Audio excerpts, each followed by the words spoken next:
Hey, this is your favorite tech with another tutorial. Be sure to check us out on our website or text us if you need tech support. In this quick tutorial, I'm going to show you how to troubleshoot the Vcruntime140 dll is missing error on Windows 10, Windows 8, or even Windows 7. The first thing we're going to do is open up a new browser. Next, we're going to type into Google Vcruntime.dll download. We're going to look for the one that says VC140 download free. We're going to select the vcruntime.dll file description. Then we're going to go all the way to the download section, which is toward the bottom.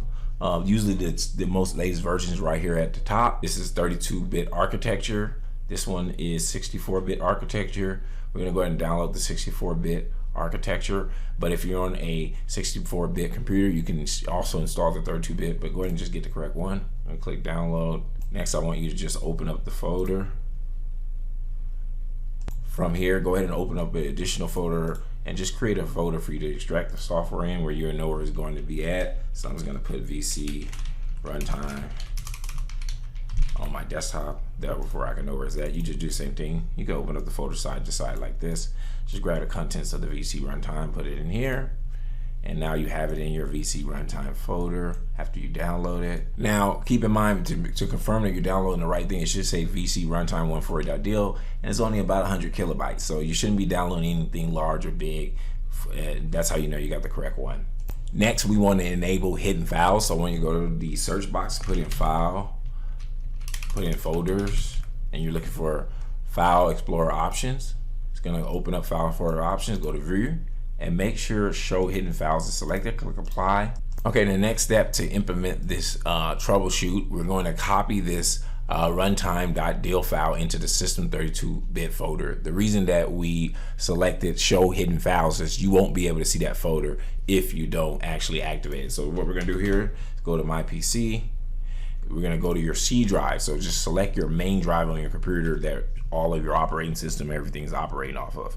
So go in there, we're going to go on Windows, and then we're going to press S on the keyboard for it to jump down to the S area, and we're going to keep doing it until we see System 32.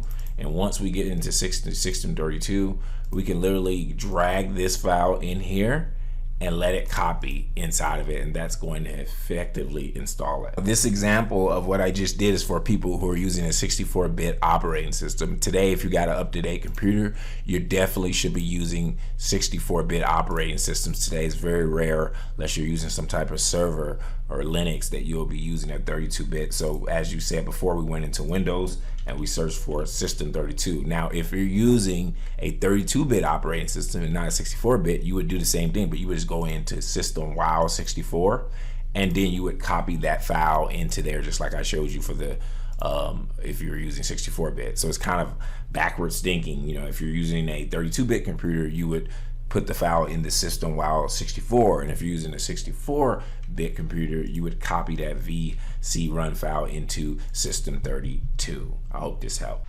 Hey, if you found this video valuable, go ahead and return the favor by liking and subscribing to this channel. If you subscribe, type the phrase "I subscribed" in the comment section below. Keep in mind, when you subscribe, it motivates us to continue to make these free videos. Lastly, if you enjoy learning about technology, entrepreneurship, or making money online, go ahead and check out my other videos on my other channel. Thanks for your support.